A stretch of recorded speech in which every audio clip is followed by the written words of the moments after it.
मोदी की मां से ब्रिटेन की अपील, अपने बेटे से कहें किसान आंदोलनकारियों की माताओं को बदनाम ना होने दें। तृणमूल के बागी शुभेंदु के साथ 10 विधायक भाजपा में शामिल, शाह बोले चुनाव तक दीदी अकेली होंगी। सोनिया ने नाराज नेताओं से की 5 घंटे चर्चा, पवन बंसल बोले राहुल से किसी को आपत्ति नहीं।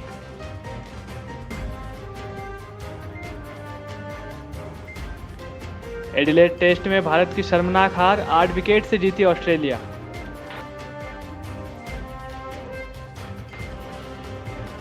पहाड़ों से आ रही बर्फीली हवा से ठिठुरा मध्य प्रदेश।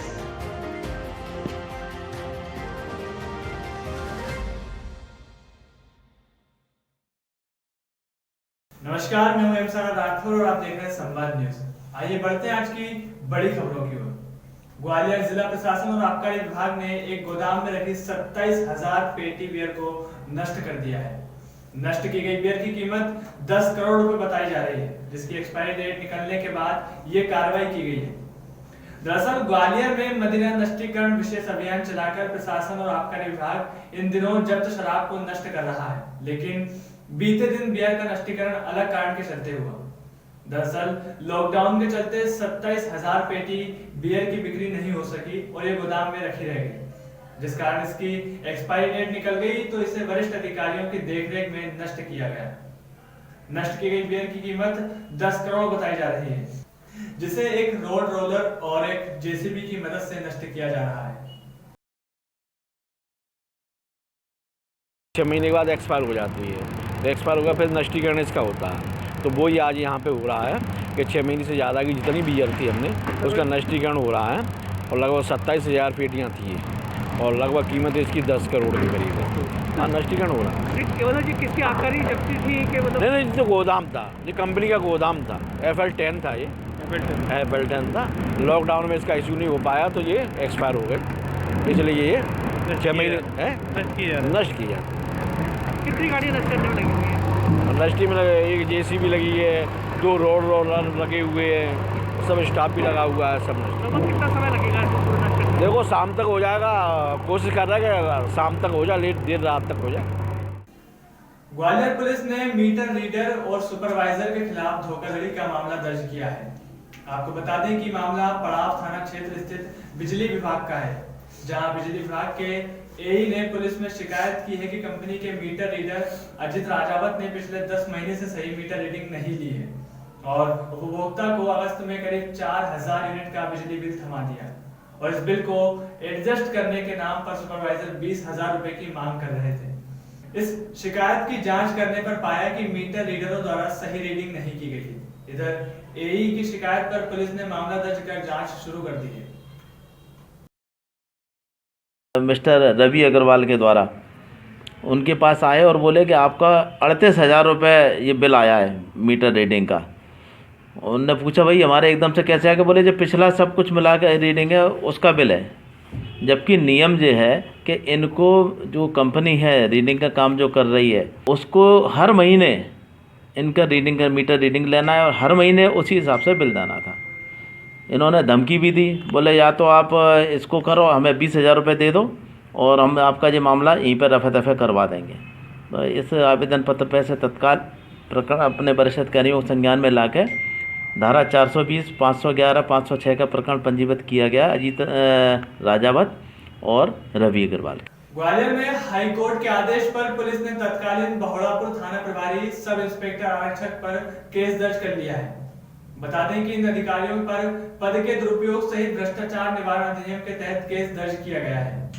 सूचना के अनुसार बहोड़ापुर थाना पुलिस ने लक्ष्मण तलैया निवासी युवक को गिरफ्तार कर लिया और उसे 5,000 रुपए का इनामी बताते हुए मीडिया के सामने पेश किया। युवक को फराज फंडी घोषित कर दिया था और सोशल मीडिया पर उसके फोटो और वीडियो वायरल कर दिए। जब इस मामले की जांच की गई तो पता चला कि पुलिस ने एक निर्दोष व्यक्ति को गिरफ्तार कर लिया है। इस पूरे मामले को लेकर अरुण शर्मा ने हाई कोर्ट में याचिका दायर की। हाई कोर्ट ने इस याचिका का अंतिम निराकरण करते हुए तत्कालीन थाना प्रभारी और सब इंस्पेक्टर आरक्षक पर 5 लाख रुपए का जुर्माना लगाया है। जुर्माने की राशि अरुण शर्मा को बतौर क्षतिपूर्ति के रूप में दी जाएगी। आपको बता दें कि लोकायुक्त पुलिस ने तीनों के खिलाफ FIR दर्ज कर ली है।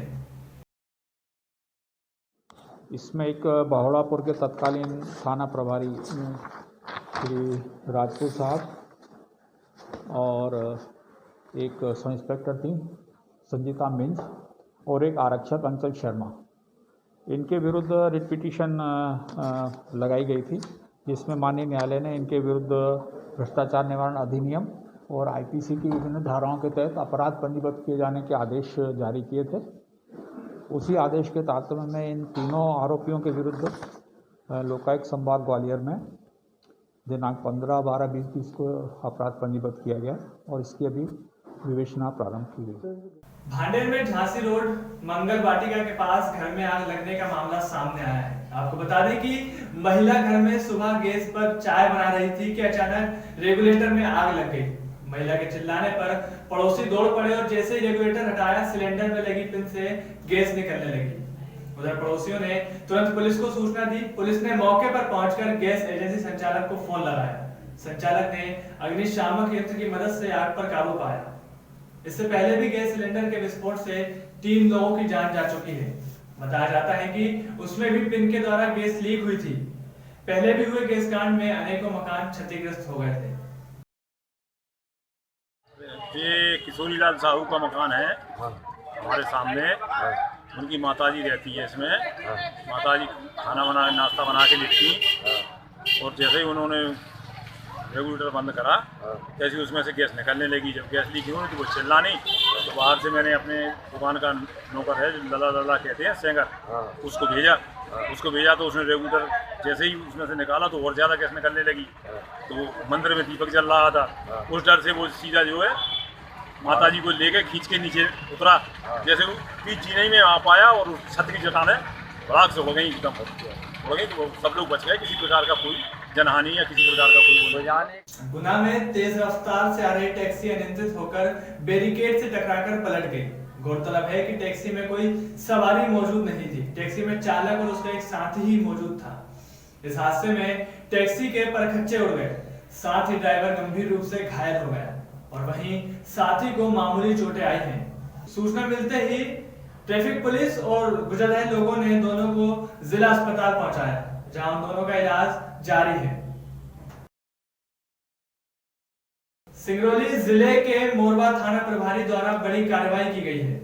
आपको बता दें कि उन्होंने अलग अलग जगहों से प्रतिबंधित मादक पदार्थ गांजा के 2 कारोबारियों को गिरफ्तार कर एनडीपीएस एक्ट के तहत कार्रवाई की। सूत्रों के अनुसार मोरबा थाना प्रभारी को सूचना मिली थी, जिसके बाद टीआई द्वारा तत्काल अलग अलग पुलिस टीम गठित की गई और दबिश देने के लिए दोनों टीमों को रवाना किया गया। आपको बता दें कि पुलिस के सक्रियता से दोनों आरोपियों को 2.5 किलो गांजे के साथ गिरफ्तार कर न्यायालय पेश किया गया और उधर दूसरी कार्रवाई में नौकरी के नाम पर लोगों से मोटी रकम ऐंठने वाला रमेश सिंह को 4 दिन पुलिस रिमांड के बाद जेल भेज दिया गया है।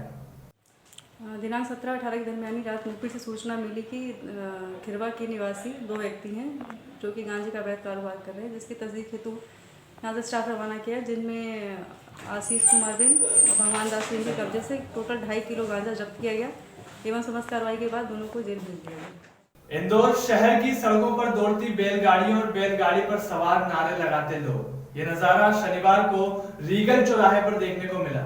दरअसल कांग्रेस ने मोदी सरकार के खिलाफ प्रदर्शन कर बैलगाड़ी युद्ध दिखाने की कोशिश की। आपको बता दें, पेट्रोल, डीजल और गैस के बढ़ते दामों के साथ कृषि कानून के विरोध में 11 बजे बड़ी संख्या में कांग्रेसी बैलगाड़ी पर सवार होकर रीगल चौराहे स्थित धरना स्थल पर पहुंचे। वहीं धरना प्रदर्शन के दौरान उपवास कार्यक्रम में लगभग सभी बड़े नेता शामिल हुए। बैलगाड़ी में स्कूटर रखकर उसमें सवार शहर अध्यक्ष विनय बाखलीवाल मोदी सरकार के खिलाफ हल्ला बोलते नजर आए। बैलगाड़ी में कुछ स्लोगन लिखी तख्तियां भी लटकी हुई थी, जिसमें लिखा था, पेट्रोल डीजल की बढ़ गई कीमत, अब बैलगाड़ी की पड़ी जरूरत। पेट्रोल डीजल के दाम कम करो, भाजपा कुछ शर्म करो। खा गए राशन, पी गए तेल, देखो देखो मोदी शिवराज का खेल। धरना प्रदर्शन में विधायक संजय शुक्ला, राजेश चौकसे सहित बड़ी संख्या में कांग्रेसी शामिल थे। कांग्रेस के प्रदेश प्रभारी मुकुल वासनिक मध्य प्रदेश के 4 दिवसीय दौरे पर आए हैं। भोपाल, रायसेन, विदिशा, सीहोर और राजगढ़ जिले के पदाधिकारियों के साथ बैठक करने के बाद वासनिक सागर और जबलपुर के बाद आज रीवा पहुंचे। आपको बता दें, शनिवार को जब मुकुल वासनिक रीवा पहुंचे तो उन्हीं के सामने एक बार फिर कांग्रेस की गुटबाजी सामने आई। दरअसल वासनिक ने जैसे ही कार्यकर्ताओं को एजेंडा समझाना शुरू किया, वैसे ही दावेदारों की भीड़ लग गई और आरोप प्रत्यारोप शुरू हो गया। इसी दौरान कार्यकर्ताओं के बीच जमकर तू में होने लगी। इतनी ही नहीं, गुटों के बीच हाथापाई तक की नौबत आ गई थी। शमशाबाद ब्लॉक में कांग्रेस ने पुराने बस स्टैंड पर केंद्र सरकार के विरोध में धरना प्रदर्शन किया, लेकिन इस प्रदर्शन में कांग्रेसी अपने ही कार्यकर्ताओं को नहीं जुटा पाए। बता दें कि मैच 12 से 14 लोग ही धरने पर बैठे रहे। कार्यकर्ता कम होने के सवाल पर ब्लॉक कांग्रेस अध्यक्ष का कहना है कि बुलाया सभी को गया था, लेकिन काम का समय चल रहा है, इसलिए लोग नहीं आ पाए। और वहीं गिने चुने कांग्रेसी केंद्र सरकार को पेट्रोल, डीजल, गैस मूल्य वृद्धि और किसान बिल पर कोसते नजर आए। आखिर उपचुनाव की करारी हार से कांग्रेस कब उभरेगी, ये देखने वाली बात होगी। अब कह रहे हैं कि हम संशोधन के लिए तैयार हैं, तो आखिर ये संशोधन की आवश्यकता अब क्यों पड़ रही है? आप कानून बना रहे थे तो उस समय आप किसान संगठनों की राय लेते, लोकसभा में उस पर बहस कराते और जो सर्वोत्तम हो सकता था वो कानून पारित कराते और राष्ट्रपति जी के हस्ताक्षर कराते। लेकिन आपने ताबड़तोड़ में कुछ उद्योगपतियों के लाभ के लिए जो कानून बनाए हैं, ये कानून किसानों के घोर विरोधी हैं। सारे देश की आज मंडियों की हालत बहुत नीचे स्तर पर आ गई। इस कानून से मंडियां समाप्त होने की कगार पे आ गई हैं। वहीं दूसरी ओर हम देखें कि महंगाई का जो दर है, प्रतिशत है, वो इतना अधिक बढ़ रहा है। आज देश में जो महंगाई चरम पर है, उसको लेकर आज ये धरना प्रदर्शन रखा गया है। पूरे मध्य प्रदेश में जो केंद्र सरकार की जन विरोधी नीतियां हैं, उन्हें लेकर आज हमने ये धरना प्रदर्शन रखा है। आज पेट्रोल के दाम आसमान छू रहे हैं। भाजपा जब सत्ता में नहीं थी, नाना प्रकार से डीजल पेट्रोल के दामों का विरोध करती थी, लेकिन आज आप देखिए 8-10 दिन के अंदर गैस सिलेंडर पर 100 रुपये बढ़ा दिए गए और आज किसान बहुत परेशान है। इन काले कानूनों का विरोध कर रहा है, इसके बाद भी केंद्र सरकार के कानों में जू नहीं रेंग रही। इन सब समस्याओं को लेकर प्रदेश कांग्रेस कार्यालय के आह्वान पर यह धरना प्रदर्शन रखा गया है। एयरलाइंस खत्म है और अब बारी हमारी छोटी जगह कृषि उपज मंडियों की है, और अगर यही कंडीशन रही तो इस देश को दोबारा गुलाम होने से कोई नहीं रोक सकता। आज पेट्रोल, डीजल, घरेलू गैस सिलेंडर के दाम जिस प्रकार से तेज़ी से बढ़ रहे हैं, बढ़ाने की भी एक सीमा होती है। कांग्रेस को 70 साल लग गए पेट्रोल को 70 करने में, लेकिन इन्हें अभी 10 साल भी नहीं लगे। आज पेट्रोल आप देख रहे हैं कि 90 प्लस हो चुका है। 92 रुपये आज पेट्रोल की कीमत है। पेट्रोल डीजल की मूल्य वृद्धि के खिलाफ ब्लॉक कांग्रेस कमेटी द्वारा स्थानीय गांधी चौक पर केंद्र सरकार के खिलाफ धरना दिया गया। इस धरने में पूर्व विधायक निशंक जैन, ब्लॉक कांग्रेस अध्यक्ष, पूर्व नेता प्रतिपक्ष सहित बड़ी संख्या में कांग्रेस के पदाधिकारी और कार्यकर्ता मौजूद रहे। वहीं कांग्रेस के धरने में पूर्व मंत्री, पूर्व जनपद अध्यक्ष, पूर्व जिला कांग्रेस अध्यक्ष सहित अन्य कई किसान नेता नदारद दिखाई दिए। नगर पालिका चुनाव नजदीक है और ऐसे में कांग्रेस की गुटबाजी इसको नगर पालिका की सत्ता पर आसीन करा पाएगी, ऐसा लगता नजर नहीं आ रहा है। सरकार के खिलाफ धरना प्रदर्शन में ही कांग्रेस की गुटबाजी नजर आ रही है, तो नगर पालिका के टिकट में क्या होगा ये समझा जा सकता है।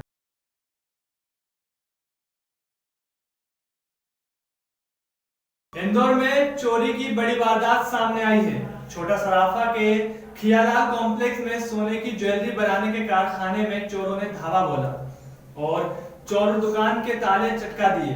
चोर यहां से 1 किलो 300 ग्राम सोने के आभूषण लेकर फरार हो गए हैं। थाने से महज 200 कदम की दूरी पर हुई इस चोरी में चोर दुकानदार में लगे सीसीटीवी कैमरे में कैद हो गए। पुलिस मामले में पड़ताल की बात कह रही है। वारदात करीब रात 10:30 बजे की बताई जा रही है। चोरों ने दुकान में घुसते ही सबसे पहले कैमरे की दिशा को मोड़ दिया। कैमरा घुमाने से वो बंद हो गया। बदमाश पूरी तरह से रेकी करके आए थे। चोरी की सूचना के बाद एफएसएल के अधिकारी और पुलिस के आला अधिकारियों के साथ मौके पर पहुंचे और जांच की। पुलिस का कहना है कि एक व्यक्ति सीसीटीवी में नजर आ रहा है। हुलिये के आधार पर चोरों की तलाश जारी है। राजगढ़ जिले में फिर एक बड़ी कार्रवाई को अंजाम दिया गया है।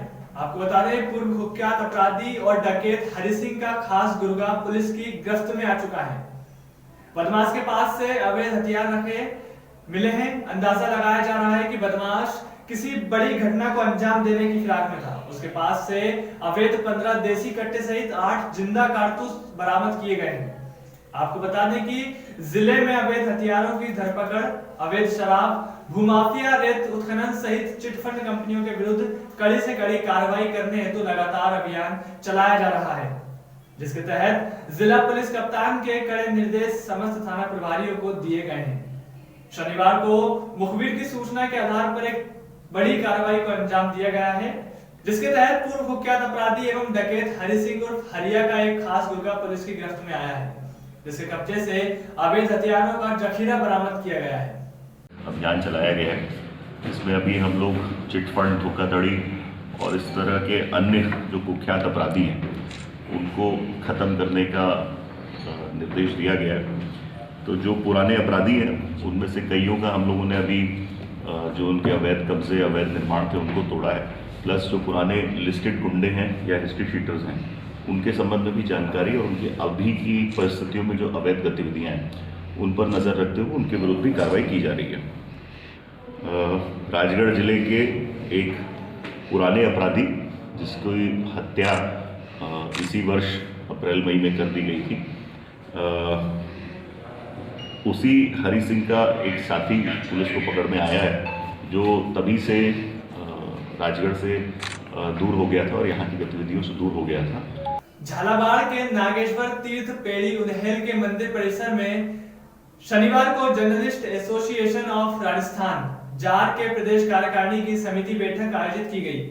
बैठक के आरंभ में भगवान नागेश्वर पार्श्वनाथ के चित्र पर माल्यार्पण कर दीप प्रज्वलित किए गए। जिला अध्यक्ष भवर सिंह कुशवाहा ने बैठक को संबोधित करते हुए कहा कि ये संस्था पत्रकारों को संगठित करने और उनके हितों की रक्षा करने के लिए काम करेगी। हमारा उद्देश्य निष्पक्ष पत्रकारिता करना, समाज और जनता की सही आवाज को सरकार तक पहुंचाकर अन्याय के खिलाफ आवाज उठाना है। बैठक के अंत में सभी पत्रकारों की समस्याओं को सुना और विचार विमर्श किया गया। इसके बाद सभा को उपाध्यक्ष यशोवर्धन शर्मा, नितेश शर्मा, संरक्षक रणवीर सिंह चौहान, मुख्य अतिथि दिलीप जैन ने भी संबोधित किया।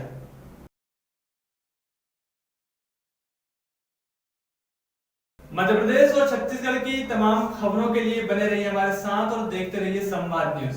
फिलहाल दीजिए इजाजत, नमस्कार।